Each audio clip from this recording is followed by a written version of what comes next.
দেখো বন্ধুরা, মাত্র 15 টাকায় ফুচকা বানিয়ে বাড়ির সবাই মিলে খেলাম। আর 15 টাকার ফুচকা 44 পিস হয়েছে। তো 44 পিস ফুচকা 15 টাকায় কীভাবে হলো, তো তোমরা পুরো ভিডিওটা দেখো, অবশ্যই তোমরা বুঝতে পারবে।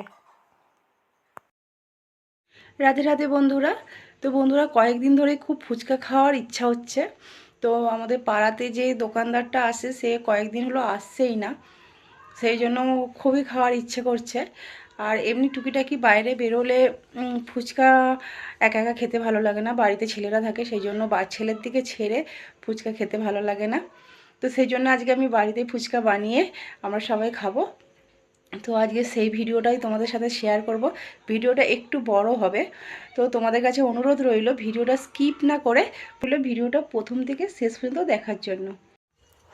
এই দেখো বন্ধুরা, ফুচকা ভাজার জন্য কড়াই আমি তেল বসিয়ে দিয়েছি। এবার তেলটাকে খুব ভালো করে গরম করে নিতে হবে।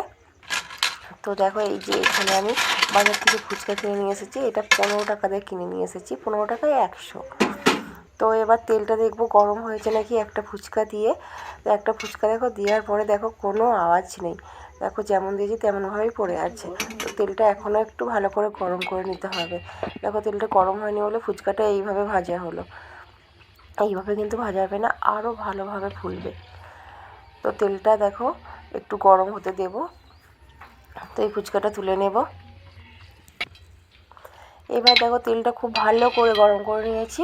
এবার আমি 4টে ফুচকা একসাথে দিয়ে দিয়েছি। এবার আমি খুন্তি দিয়ে তেলটা এইভাবে দেখো নাড়িয়ে যাব।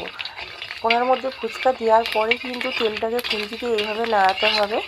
এটাই হচ্ছে ফুচকা ভাজার নিয়ম। তো দেখো ফুচকাগুলো কত সুন্দরভাবে ফুলেছে দেখো। এবার আবারও 4টে ফুচকা দিয়ে দিলাম। ফুচকা ভাজার সময় কিন্তু তেলটা খুব ভালো করে হিট করে নিতে হবে, নাহলে কিন্তু ফুচকা একটাও ফুলবে না। এই দেখো বন্ধুরা, এই ফুচকাগুলো কত সুন্দর ফুলেছে। তো এইভাবে আমি সব ফুচকাগুলো ভেজে নেব। এই দেখো এখানে আমার সব ফুচকা ভাজা হয়ে গেছে, দেখো এক চুপড়ি ফুচকা হয়েছে আর কত সুন্দর ফুলেছে। তো চলো এবার তেঁতুল জলটা বানিয়ে নিই। এই দেখো এখানে আমি তেঁতুল জল আগে থেকেই তেঁতুলটা জলের মধ্যে ভিজিয়ে রেখেছিলাম। তো তেঁতুলটা আমি জলের মধ্যে গুলিয়ে নিলাম, দিয়ে ছিপড়েগুলো ফেলিয়ে দিলাম। এবার এর মধ্যে এক একটা মশলা দিয়ে দেবো। প্রথমে লবণ দিয়ে দিলাম, তারপরে দিয়ে দেবো ভাজা মশলা। তো ভাজা মশলাটাও আমি ঘরেই বানিয়েছি। এটা শুকনো লঙ্কা আর গোটা জিরে শুকনো কড়াই ভেজে নিয়ে গুঁড়ো করে নিয়েছি। তো এবার আমি দিয়ে দেবো এর মধ্যে ধনে পাতা আর কাঁচা লঙ্কা বাটা। ধনে পাতা কাঁচা লঙ্কাটাও আমি বেটে নিয়েছিলাম। এবার আমি দিয়ে দেবো জলজিরা। এখানে আমি 2 পাতা জলজিরা নিয়েছি, তো 2 পাতাই দিয়ে দেবো। তো দেখো 1 পাতা কেটে আগে দিয়ে দিলাম। তারপরে দিয়ে দিলাম লেবুর রস। তো লেবুটা এইভাবে চিপে দিয়ে লেবু খোসা সমেতই দিয়ে দেব। এবার আমি তেঁতুল জলটা ভালো করে গুলিয়ে নেব। এই দেখো বন্ধুরা, তেঁতুল জলটা পুরো রেডি হয়ে গেল। এবার আমি আলু মাখাটাও বানিয়ে নেব। তো এখানে দেখো আমি একটা গোটা আলু সেদ্ধ নিয়েছি। এই আলুটা কিন্তু আমি দুপুরে ভাত হওয়ার সময় ভাতের মধ্যে সেদ্ধ করে নিয়েছি, আলাদা করে গ্যাস ফোড়নের কোনো দরকার নেই। তো এর মধ্যে দিয়ে দেব পেঁয়াজ কুচি, কাঁচা লঙ্কা কুচি,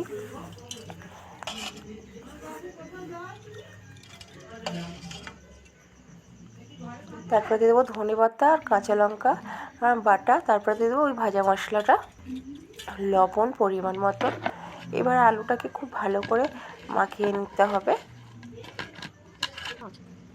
এই দেখো বন্ধুরা, আলুটা মাখিয়ে নিয়েছি। এবার আমি এর মধ্যে 2-3 চামচ তেঁতুল জল দিয়ে মাখিয়ে নেব।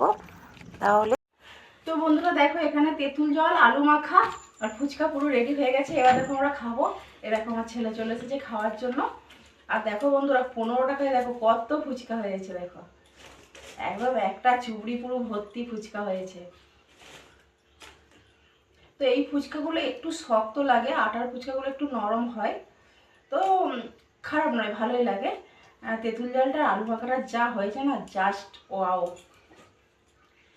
তো এবার ফুচকা খাবো। তোমার ছেলেকে আগে দেবো।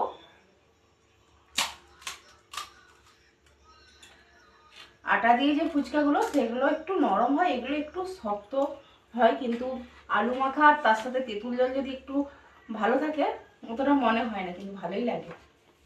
খেয়ে বল কেমন হয়েছে। আমার তো জিভে জল চলে আসছে তেঁতুল জল দেখে। তেঁতুল জলটা টেস্ট করে দেখলাম, দারুণ হয়েছে, দারুণ। আর আলু মাখাটাও কিন্তু দারুণ হয়েছে, দোকানের থেকেও সুন্দর হয়েছে আলু মাখাটা। তো বন্ধুরা তোমরাও এইভাবে ফুচকা বানিয়ে খাবে বাড়িতে, আশা করছি তোমাদের খুব ভালো লাগবে। 15 টাকা দিয়ে এইরকম ফুচকা বাজার থেকে কিনে নিয়ে হেভি হয়েছে, খুব সুন্দর হয়েছে, দোকানের থেকেও ভালো। তো একটা আমি খাবো।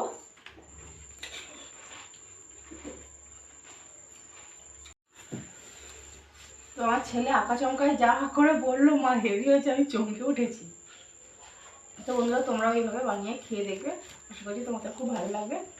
আর অনেকদিন ধরেই ফুচকা খাওয়ার খুব ইচ্ছা করছিল, সেই জন্য আমি বাজার থেকে ফুচকা 15 টাকার ফুচকা, এটা ফুচকা কিনে নিয়ে এসে বাড়িতে এরকম করে ভেজে আজকে কিন্তু ভালোই লাগছে।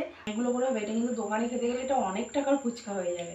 তো আটার ফুচকাও আমি বানাতে পারি, তো তোমরা যদি বলো আমি আটার ফুচকা বানিয়েও তোমাদের সাথে শেয়ার করতে পারি, তো তোমরা কমেন্টে সেটা জানিও, তাহলে আমি একদিন আটার ফুচকা বানিয়েও তোমাদেরকে শেয়ার করব। তো চলো এবার ফুচকা আমরা সব খেয়ে নিই, তো সবাইকে টাটা।